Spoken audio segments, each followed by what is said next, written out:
Welcome to the Messy Success Podcast, where we are shining a light on being successful in an unconventional way. My name is Tracy French, and I am your host. I am a mom, wife, real estate agent, real estate investor, and real estate team leader. I'm joined by my friend and co-host, Jim Hill. We discuss how success in life doesn't always have to look the same, and we are here to prove that to you. Let's get started. Hello. What's up? We are back.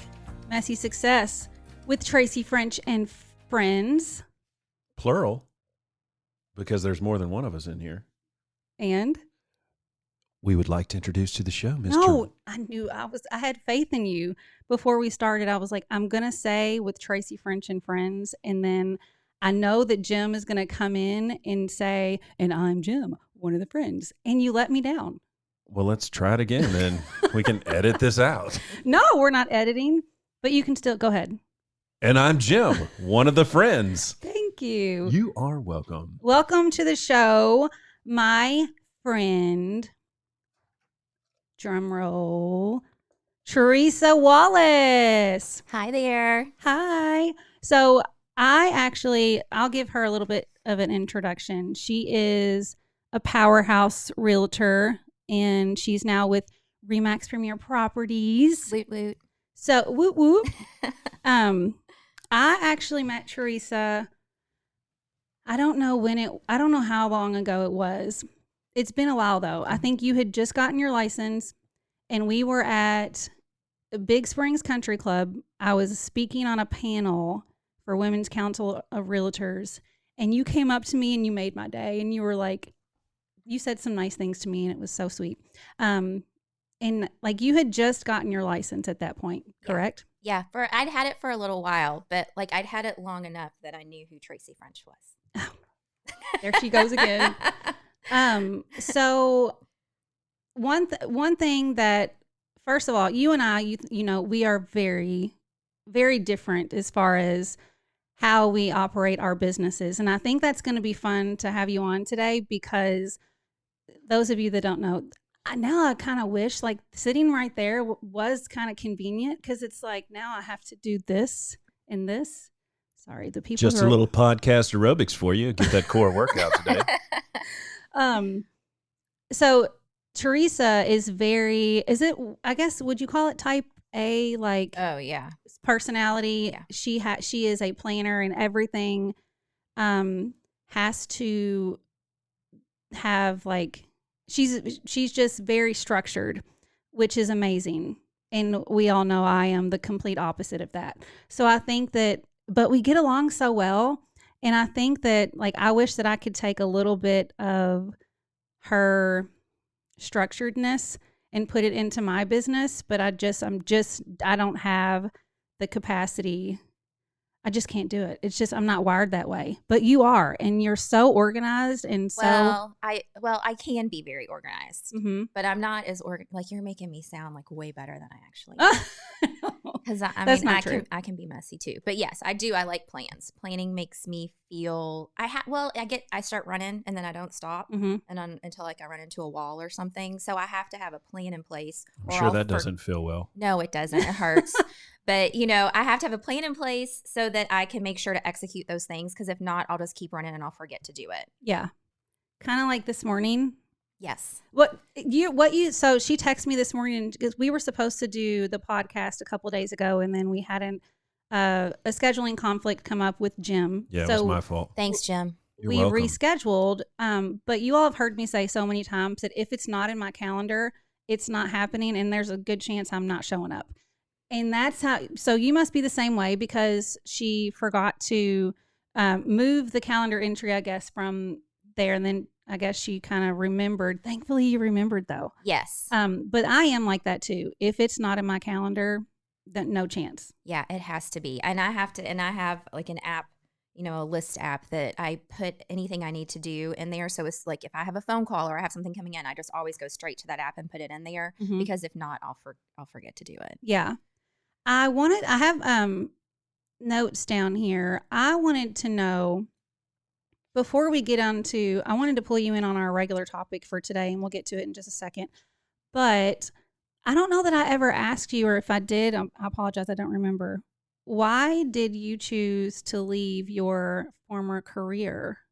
And tell us what you did before you started real estate. So my last thing that I was doing, I was working in healthcare marketing. So I've been in sales and marketing my entire life. Mm-hmm. I ended up getting into healthcare marketing because I care about people and I like helping people. And so I knew I wasn't, I'm not great school material. I knew I wasn't going to go to school to become a nurse or a physician, but I did want to help people that way. And that was the only way I felt like I could really help people was in healthcare. Mm-hmm. And I really enjoyed it. But ever since I was a little girl, I always wanted to be a realtor. I remember on Sundays, I would come home and watch the TV show, Joe Guy Hagen.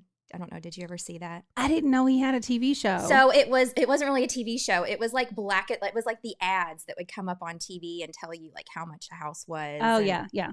Yeah, so I'd always watch that. And then also whenever I was down, I would always drive around and look at houses. Like if I was like on a sales call and maybe it wasn't the best sales call or whatever it was, I'd always like take a detour through a neighborhood and check a house out and pull it up on my phone or whatever. So I always wanted to be a realtor, but I was always scared to do it, right? Because it's straight commission and I'm not getting that guaranteed paycheck. My jobs, the past few jobs I had before real estate, I had company cars and great salaries with bonuses and everything else. So that was really hard and scary to give up. Sure. Basically, the two things I was afraid of was taking a chance on being a realtor and being a mom, right? Amen. So I had little baby Brooklyn that's now 7. And I kept her alive for about 6 months. She's still alive. But after about 6 months, I was like, okay, I am doing the thing I was most scared of. So I think I'm ready to do this other thing. So it was really just a calling. And the reason I wanted to get into real estate too was just because it's the same thing as healthcare, where I got to use my sales and marketing skills. But I feel like I get to help and impact people. So that's why I changed. Very cool. And so you now know, and we've talked about this, between the two of us, the struggles of, and that's kind of where this show started from, was people always asked me, how do you do it? Being a mom and being so busy, and so many people just want to know. And I still don't know, but you now being in this for so many years, you struggle with that too. And I think you had the question of the week a couple weeks back. And it said something about like, how do you not lose your mind is a better way. You know what I mean? Yeah. How do you not lose your mind, or do you? Gosh. Yeah. Well, now I can say this year I don't lose my mind because I have Kate on my team. So I was lucky enough to be able to start a team this year. I struggled since I started real estate. I didn't know if I really wanted to have a team or not. I didn't want to quote unquote manage people. Yeah. But I've learned that you don't really have to manage people. You know what I mean? It's not really a management type thing of how I was thinking it was. But Kate joined the team, in April. I think she went full time like at the end of April of this year. And so having another agent helping me is huge. Mm-hmm. I mean, it's been a life-changing year for me. So that's been my biggest saving grace. I could not agree more. Like, I would never go back. Mm-mm. And it's a mental adjustment for sure, in more ways than one.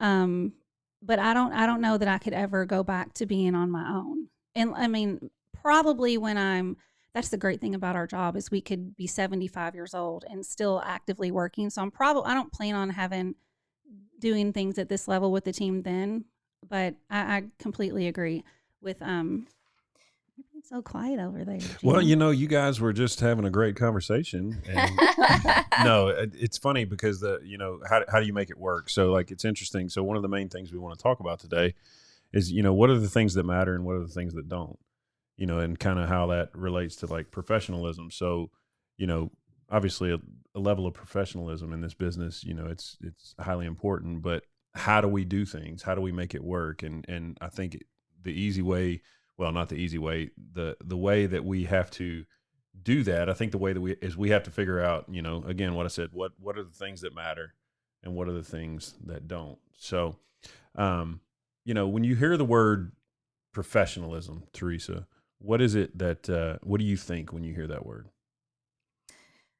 For our industry, professionalism would be follow-up, number one, communication. Communication, I think, actually, number one. Are they communicating? How you communicate? At what frequency are you communicating?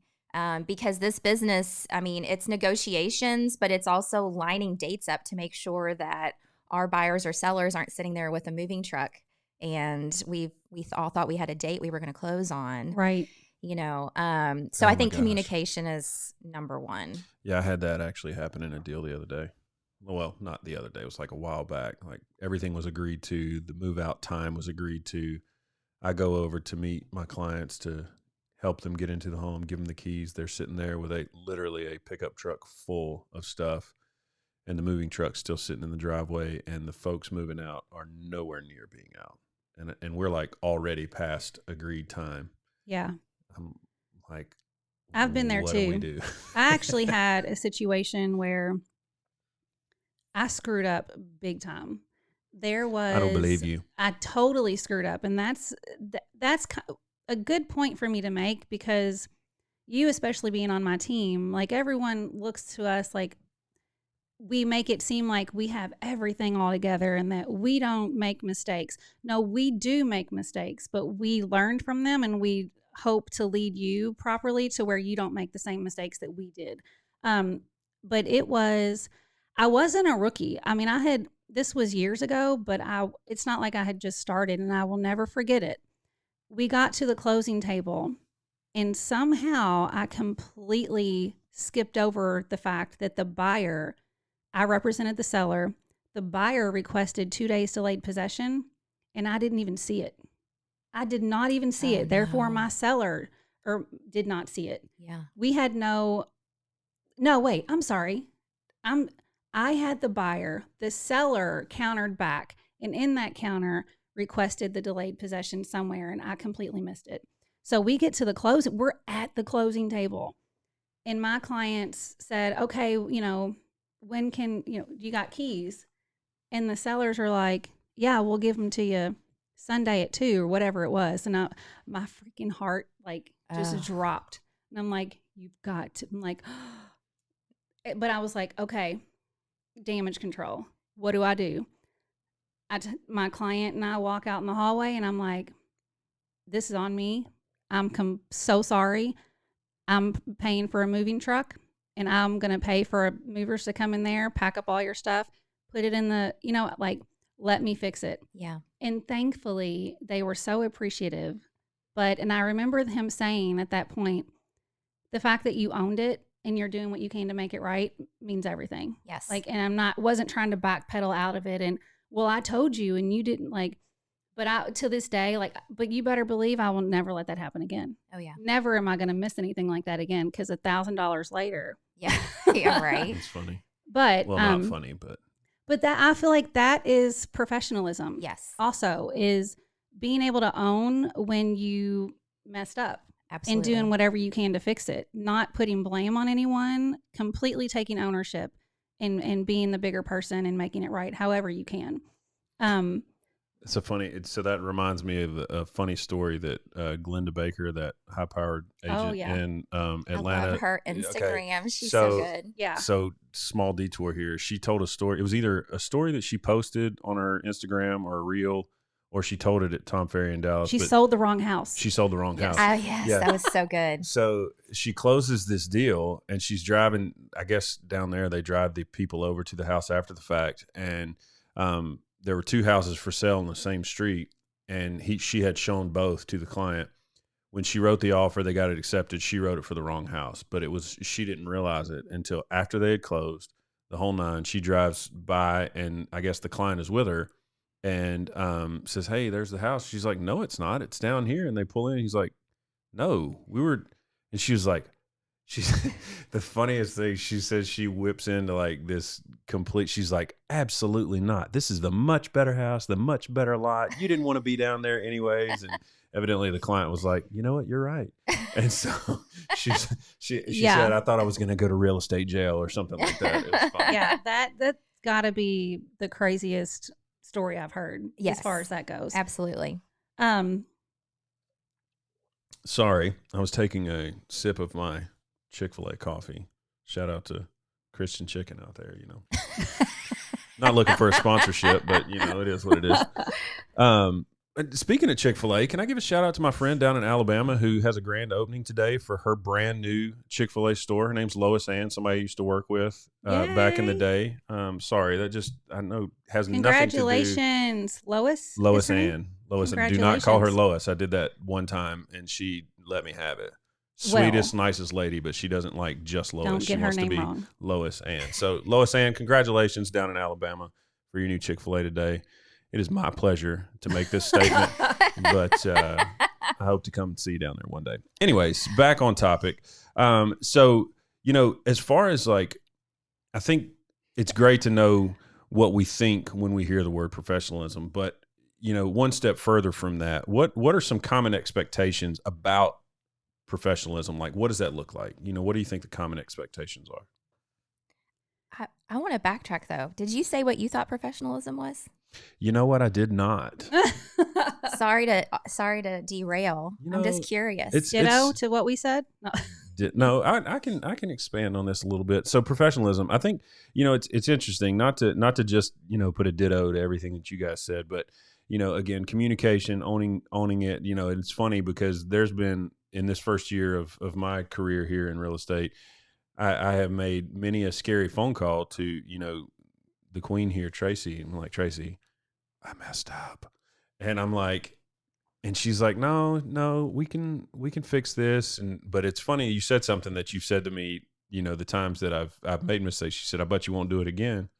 And I'm like, yeah, I sure hope not, because I don't like how this feels. No, it completely makes you better. Yeah. Like I feel like without the mistakes, you don't have the opportunities to learn and grow. Yes. Yeah. So for me, professionalism has everything to do with accountability and holding yourself accountable to, what your expectations are as a consumer, because at the end of the day, that's what we're dealing with. It's a big product as far as a house, like it's a big, consumer item, but we're still dealing with consumers. And, for example, I just switched insurance companies here recently, and this insurance company is such a hassle to switch.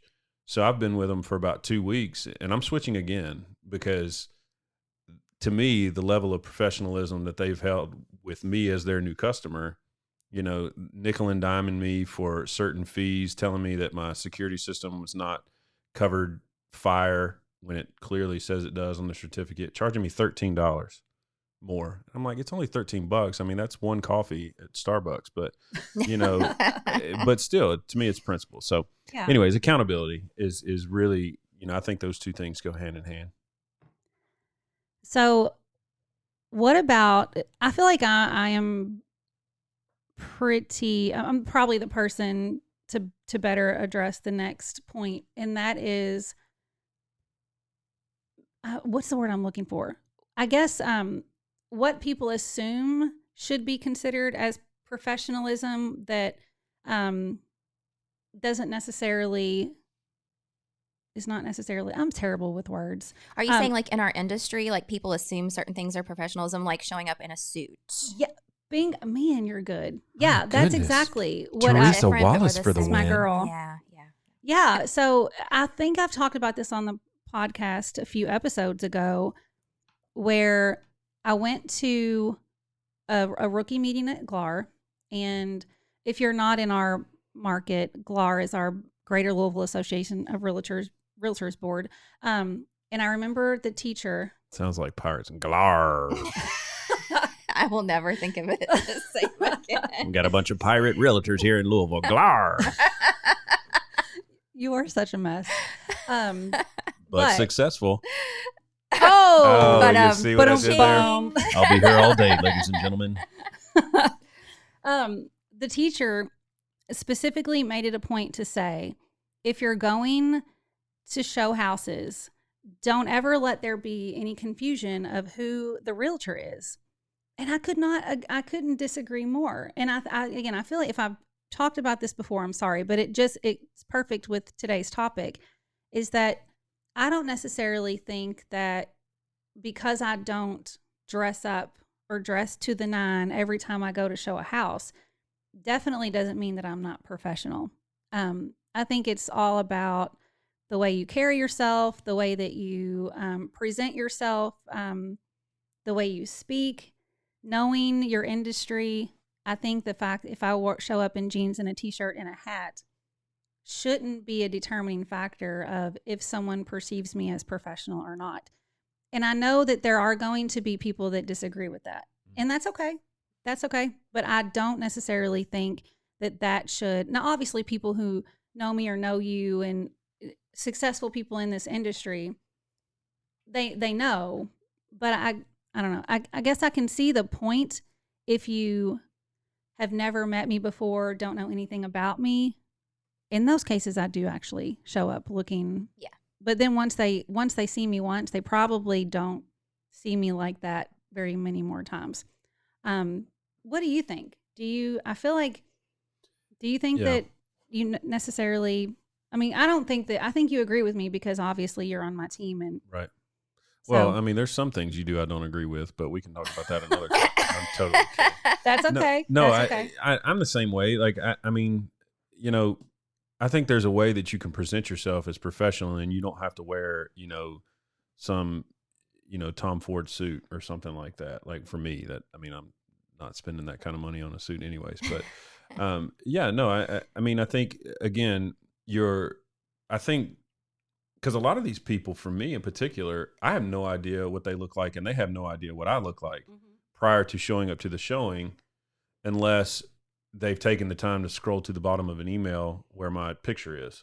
Right. You know, and in my signature, my picture, I am wearing a suit. And hopefully they're not calling you Jill.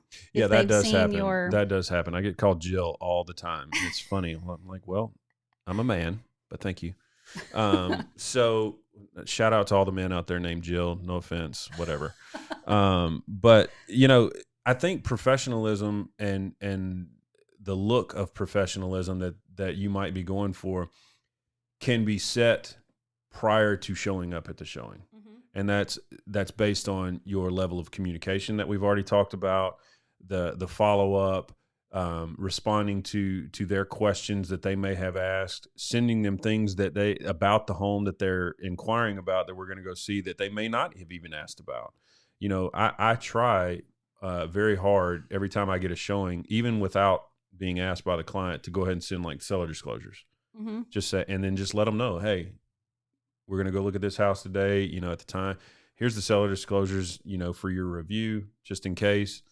Looking forward to meeting you. And so like you set yourself up for, you know, creating that, what's the word I'm looking for? That first impression. Cause you know what they say, you never get a second chance to make a first impression. Right. I kind of feel like we do a little bit because again, to that moment that I'm talking about prior to, some of these folks I've never seen before, the leads come through, I'm chatting with them through email, text, phone call. They don't know what I look like. Yeah. So I'm making an impression that way. And then I make another first impression when I actually meet them face to face. So I feel like the work that's done prior to, again, all circled around communication, kind of leads into what level of professional they think that you are. Right. Now, if I show up in like shredded, like Jim sweaty clothes and like, I mean, that probably wouldn't be good. But. Yeah, that actually, it reminds me of years ago when I went to Jay's office for the very first time. So Jay is my broker and all Mine of our too. broker. Oh my gosh, so weird. We have this. Oh my word. This is fantastic. You're so stupid.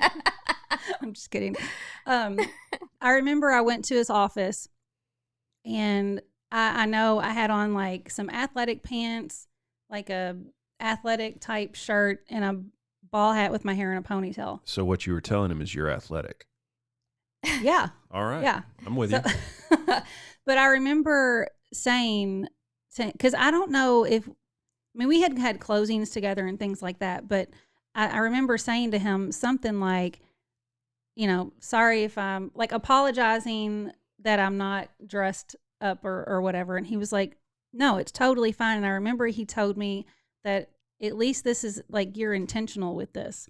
It's not like you woke up 5 minutes before you left the house and you just look a hot mess because you were unprepared. He's like, you are intentional in the way that you present yourself, and there's nothing wrong with that. He probably doesn't even remember saying that to me, but I do believe that that's true. I don't think, I guess, I don't know. Can we talk about also, I am a big believer in, I can be extremely professional, but still really immature at the same time. Same. And I think that, I don't know, that's what I love about everyone in our office too, is everyone is so good at what they do and very professional, but we can cut up and act like 5-year-olds, or just, it makes me think of, and you weren't there, but I hope you find it funny. We were in Dallas for Tom Ferry Summit, and we're like, it's my whole team's outside, and we're trying to figure out how we're going to put all of us in the same car to get to go sing karaoke. And we end up talking this guy in valet into driving us. And we're all like basically getting, there's like a third row all the way in the back that you have about 6 inches where you can like squeeze through. And I'm trying to squeeze through. And then you got Jim over here like making fart sounds. Like I'm super professional, Jim. Like it wasn't me. I'm climbing up in the car, and then you've got Jim over there going. He actually just made that noise. That wasn't like a synthesized noise. I can do it again if I need to. But it cracks me up though, because it's like by day we're these really successful professional, love what we do, like there to really learn as much as we can to come back home and kill it with our clients and make sure that we have all the resources that they need. But by night, again, we're acting like 5-year-olds going to hole in the wall bars singing weird karaoke with what? That's good. No, that's good. So I've got 2 things on this. So the first thing is, I think professionalism, you know, it's all about perception, right? And so, you know, what you think is professional, I think we all have a general idea, but it's also how we leave people, like how they feel, right? So are we educated, like you said, and all of that? So as long as we can be funny, we can joke, we can make fart noises, Jim, as long as as long as we know what we're talking about, and people think that we've either got their back or we know how to negotiate or whatever's important to them that they think is professional. Look, here's the thing. Yes, I agree. But here's the thing. Anybody who knows me, like the one thing that I find the most humorous in the world, fart noises, is bodily function. Okay. Like we've got a professional 5-year-old. I am going to leave it at that. Yeah. But there's absolutely nothing about bodily functions that is not funny to me. I mean, whether it's my kids, somebody my age, I've been laughing for like 5 minutes over here, or like, you know, elder, more mature people who maybe have lost certain function, but like it is always funny. And anybody who can't find humor in that, I just feel bad for them. I agree. I just feel bad for them. Sorry. You didn't know you were going to be on the show talking about I love it. bodily function today, did you? I love it. I love it. If my parents are listening to this right now, they're probably got their hands buried in their face. They're like, this cannot be real. Will you tag the judge, please? Oh, I will. Tag him. Because he'll say Little Jamesy is what he'll call me for sure. Yes. He just did it on a post yesterday. Yeah. I saw it. Yeah. He gets really excited when I actually get listings versus just selling a house. So I was going to say too, we had a closing this week, Kate and I did. And it was with a very quote unquote professional realtor that showed up in like suit and tie and everything. They can dress that part all they want, but they hadn't talked to their clients who were out of town about getting keys. So my client only had 1 key to get into the house. They didn't have their garage door openers.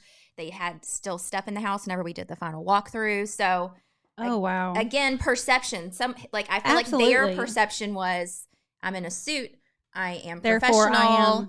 Yes, but they didn't do their job. You could put lipstick Such on a a pig, good but it's point. still a pig. Yes. Yeah, that's a good one. I think that I do now. The individual that said it before the rookie class that I was in years ago, he is, in my opinion, a true professional, and I totally respect his viewpoint in that.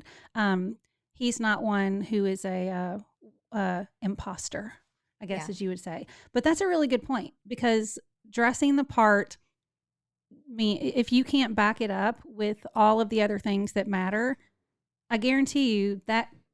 That was the chair. That was not me. That was the chair. Don't look at me with that tone of voice. That was the chair. Because look, you've known me. You know if I'm gonna do something, I'm gonna own it. Oh, Lordy B. God bless America. I don't even know what to say. I lost all train of thought. I know. What question did you ask a long time ago that I totally derailed? It was, what are common expectations about professionalism? Like, what does that look like? And then you asked me to talk about what I think. Meanwhile, we've transitioned this conversation about professionalism into bodily function.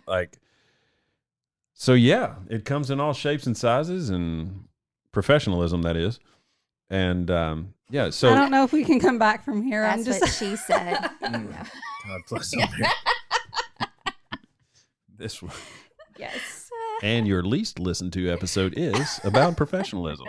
No, this is going to be a winner. Yeah. This is going to be a winner. All right. So we've talked about communication as far as like what's important. We've talked about that. There's some other points there. What do you guys like as far as professionalism is concerned? Some other, key parts of it, in my opinion, things like honesty, kindness, are you asking good questions with, I think you might have said this a minute ago, intentional conversation? Like, let's hit on those topics. I think you kind of touched on that a little bit earlier too, that that's a great point, but I keep, I promise I'm not going to talk about that again.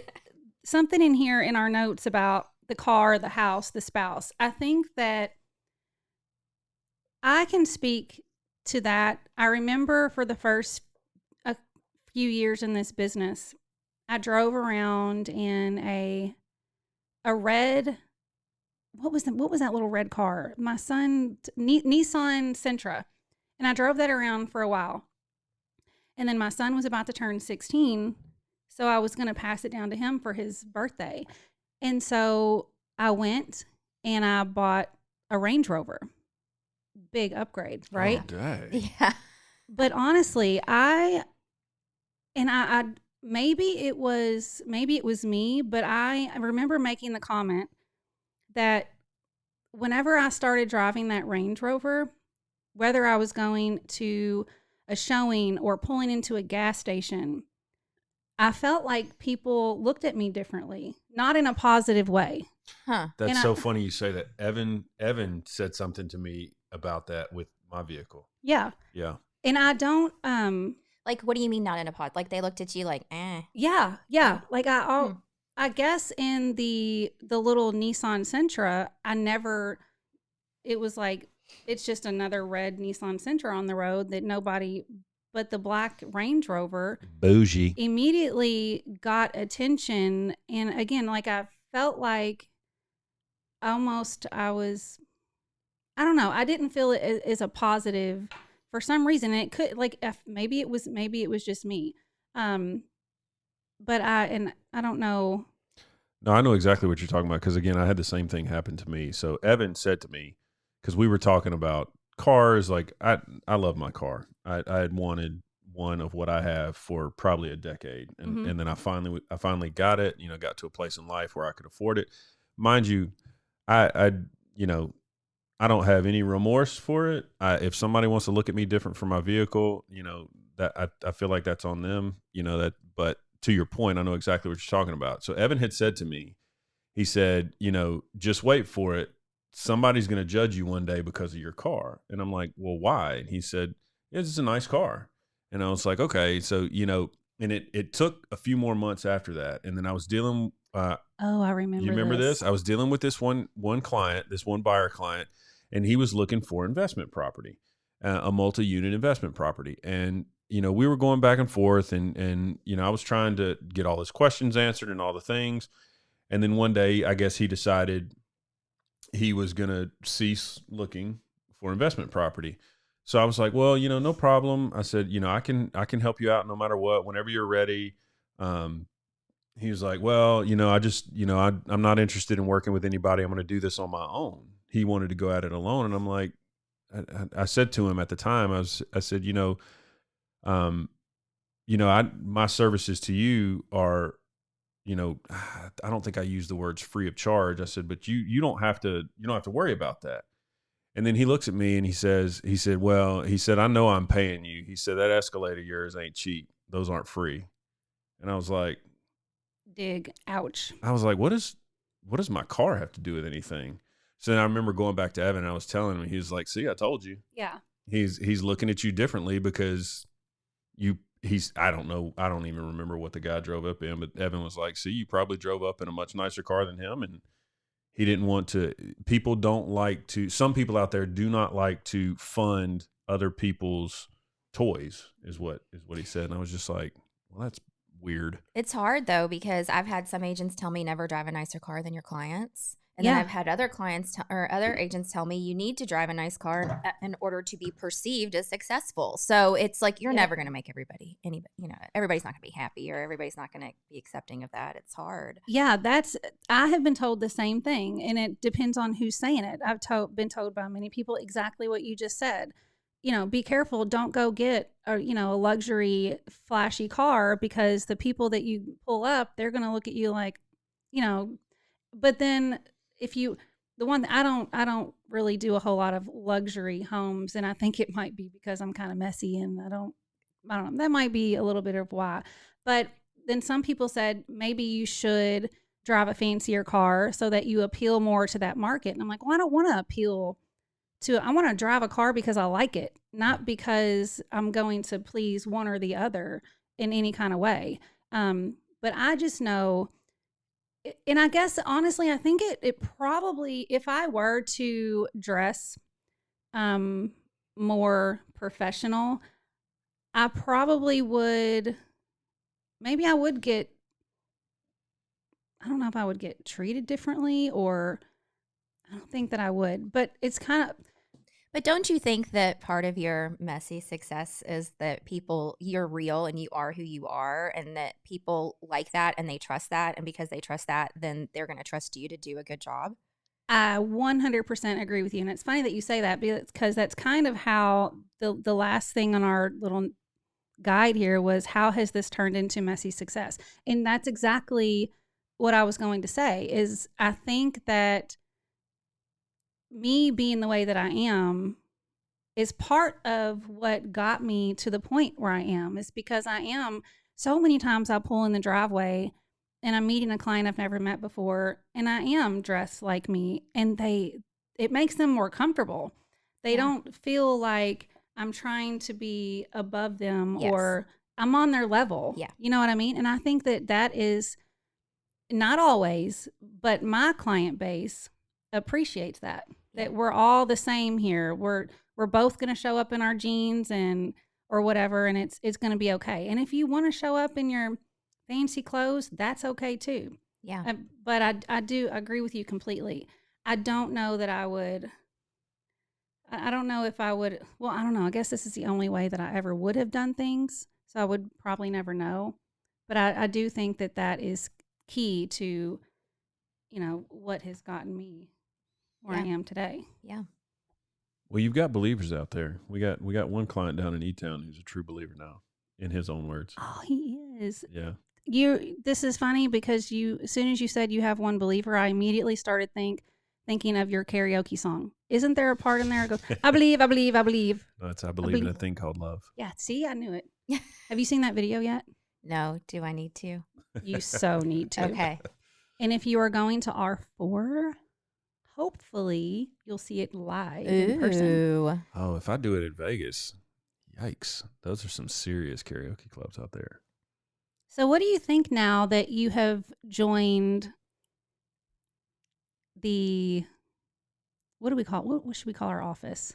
The first thing that comes to mind, where do you think, now that you've joined the cool office? That's what I think of us. It is the cool office. When I think of our office, I think like the cool office. Like, I don't know. It's the cool kids. Cool kids. I think I'm one. I think, am I the oldest? I don't know if there's anybody older than me. How old are you? 43. I didn't think we were supposed to ask women that question. I'm a woman. A woman can ask another woman how old she is. You're Back right. up. My bad. So I think it's if I'm not the oldest, I'm one of the oldest. I think you're right. And it's so funny because prior to this career, I was until I started to get older, but I got into business very young. So I was always the young one, right? Mm-hmm. And I always liked being the young one because I could learn from the older people and learn how to do this. And then now that I'm older, I like being with the younger people because I can learn how to be better. You know what I mean? So. Yes. And now you can still school all of the young ones at the same time. I mean, I don't know if I've got too much to school this office. I really love this office. All the agents are so great and so productive and so smart and so on it and just so involved. And I don't know. I love it. You're way too humble. Y'all, she's a bad ASS. Don't let her fool you. She's very humble, but that's why we love her. Do we need to get Kendrick Lamar in here singing the song "Humble"? Is that? I don't know what Be that humble? is. No, it's never mind. Sorry. You know we do have the cheer table.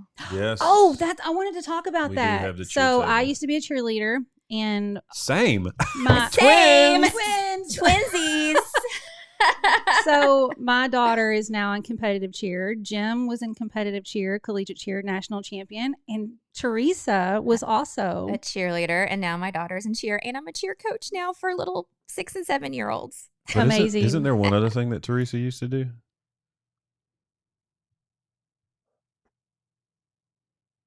That long pause there. I didn't mean for that. Tracy doesn't. What? I know what you're gonna say. I think. Well, say what I think. What should we talk about?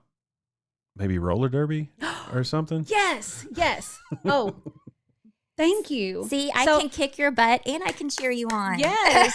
So it's a perfect realtor combo. I was gonna play 2 truths and a lie, and have you all guess, but then I told them already what you did, so I was like, well, I kind of ruined it. Yeah. But Miss Teresa may look like this sweet young lady, but she will beat your rear end on the skating rink. And so tell us really quick about the roller derby and how in the world did that happen? Yeah, so it's been so long now, unfortunately. Now I'm playing tennis. Now I'm playing older people's sport, and I love it. But it's really fun. I'm excited to start playing matches. But I played roller derby for, I think it was, I have to look back and see, but it was a long time. But that's how I met my husband. He was a fan. I'm just curious, really? How does one get into roller derby? So that's another thing. I either wanted to be a fly girl when I grew up. On the living color? Yeah, I too. wanted to be a fly girl.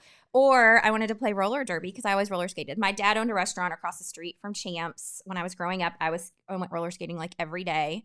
And so I wanted to be a roller derby girl. Champs in the South End? No, Champs. There's 2. What? It was in Camelot, over off her lane. Oh, okay. Yeah. So, anyways, my friend had told me that she was playing roller derby, and I went and watched her play. And they had a bout. They're called bouts, not games. They had a bout on Saturday night, and they told me they had practice the next day. Were you about it? I was about it. I showed up on Sunday to practice, and I never left. I just loved it. So is it like what you see on TV? Like, when I think roller derby, I think women going around the ring and knocking each other over. Yes. So some people think it is. That's what it is, and it makes you really happy when you do it. But so there is a point to it. It's points, and there's 2 jammers on a team. They have a star on their helmet so that you know who they are. But whenever they pass the opposing team, they get 1 point. There's a lot more technical into it, but so the most points wins. But it's not hitting in the face. It's not pulling hair. There's an entire rule book. There's actually an association. It's the Women's Flat Track Derby Association. It's WFDA, and you have to do a lot to become a part of it. Did you just say WFDA? WFDA. Wow, that's impressive. Some people just say WFDA, but Lifted up. But yeah, it was awesome. It was one of my favorite chapters of my life. And Brooklyn was actually, so Eddie asked me to marry him 6 months after we had met, and he was a fan. He had come to the bouts and we had met. And then Brooklyn was actually the first baby born in Louisville from roller derby. So she's like roller derby royalty. Oh my gosh. Who knew that the original Tinder was roller derby? Yeah, right. It was way cooler. That is so cool. Before, I know that we've been talking a good while, but I don't want to end it without the question of the week. And the question of the week, and it's from Jay Pitts. Who's going to win the Super Bowl? Y'all weren't expecting that, were you? Who is going to win the Super Bowl? All right, so I'm going to go first, if you don't mind. I know ladies first, but I'm just going to do it. So I apologize. That's not very professional of me, but I'm going to do it anyways. Fine. It's fine. So, are you Googling who's going to win the Super Bowl? I have no idea. Here is my pick for winning the Super Bowl. This is going to be a completely homer pick, but I've said it all season before we knew that Louisville was going to retire his number this past weekend. The Baltimore Ravens are going to win the Super Bowl. All right. I think Lamar Jackson is the most unbelievable football player that we've seen in a long, long time, in my opinion. I mean, yes, I'm a Louisville agree. fan, but I think Baltimore's winning it. I agree with the Lamar Jackson statement. But honestly, I'm so silly. Like, I'm not going to say that next comment because it's kind of political and I'm not a political person. But I like people, but more so based on their character. And I think that he is such a good human being. I don't know. I just love his positive attitude. So I would love for him to win a Super Bowl. So speaking of, not to derail us a little bit, speaking of professionalism, which in my opinion, part of professionalism, I think also there's a part of it that's being humble. Mm-hmm. So there was a story that was told recently about Lamar when he was playing here at Louisville. So, Louisville is obviously an Adidas-sponsored school. One of Adidas's big lines is the Kanye West Yeezy line. So there was this story. Oh, I did not know that. Yeah. So I believe that's correct. Somebody can fact check me on that. But anyways. I'll fact check. So I was like, Teresa's got there was a pair of Yeezy Adidas cleats that were made for Lamar when he was playing here at Louisville. And I believe it was a lady by the name of Lottie Stockwell who tweeted, I think that's who did this. She tweeted this out. She was telling this story. They presented these cleats to Lamar, and Lamar was, impressed. He was like, man, this is great. Does everybody get a pair of these? And they were like, no, Lamar, these are one of a kind. These are only for you. And Lamar says, according to this story, he says, nope. He says, that's nice. I think that's great. He said, but I'm just going to wear, the ones I've been wearing, the same ones as everybody else on the team. Aww. So like that level of humbleness, now from a guy who's making ungodly money, right, and about to get paid even more because his rookie contract's about up. But that level of professionalism to me is, that's just that's crazy. I'm a sucker for stories like that, and that my mama heart is just full after hearing that. I know that's kind of silly, but so who's going to win the Super Bowl? Did you fact check what you said? So my fact checking is the only thing I could find was in 2019, the Yeezy Adidas sneakers generated 1.3 billion in annual revenue. Holy moly! Right, and the 2020 it was 1.7. It didn't say for sure if Yeezys were the biggest line, but I would assume so with those numbers. That's a pretty big line there. Yeah. Yes. And netting Yeezy 191 million in royalties. Dang, we need to step it up a little bit. I know. I was thinking, man, if you want to make money, you need to be in the beverage business, but maybe you need to be in the Yeezy business. Yeah. That's I agree. A lot of money. Goodness gracious. So Baltimore Ravens, Lamar Jackson. Go Baltimore. Yeah, I'll go. That's my opinion. I don't know. I think I know who you're going to pick. I mean, we are. You might think I'm going to pick Tampa Bay. That's what I was thinking. But I'm a fan. We have season tickets, but I don't keep up. I like Gronk because he's cute and he's a beast on the field. And I think Tom Brady, this is also something that many people will not agree with. I don't know why anybody would not like that dude, though. He's a beautiful man. He's a beautiful man, but he's so kind and so like, he just, to me, I've never seen him or heard him not be like positive or, you know, I don't know. So I don't know why he's got so many haters, but I don't know. Travis is actually still a Patriots fan, even though we have season tickets to Tampa. He's still a true Patriots fan. So should you have Patriots tickets? They're way too expensive. Oh. So the current NFL power rankings, the last ones that I saw, according to the power rankings, the number one team, the Tennessee Titans. Okay. I don't know why or how, but that was the one that I saw most recent. Maybe I'm wrong, but that was the one I saw most recent. Yeah. So I have no idea. I don't know. I don't keep. I like to watch football in person, but I don't keep up with it. Did Jay give his, or was it just a question with no answer? He did not. I should have asked him. We'll need to know. Jay, we're going to tag you. You're going to comment who you think is going to win the Super Bowl in this episode. Yeah. So, oh shoot, I just did that, and Andrew's going to be mad at me. I just made noise on the table. Okay. Well, that, unless you guys have anything fab to add to our bodily function episode. I know. I was waiting for one more sound. Teresa, we appreciate you so much for joining us today here on Messy Success with Tracy French and friends. Me, Jim Hill, I'm one of the friends. And he's one of the friends. Yes, thank you so much, Teresa. You all. I really appreciate you taking time out of your morning to come and hang out with us. And please stay tuned, because next episode is going to be pretty fabulous as well. We've got something really special working for you guys. So have a fantastic day and be you, whether it's in a suit or in a baseball hat and a t-shirt. Be you, and that's the most important thing you could do. Bye.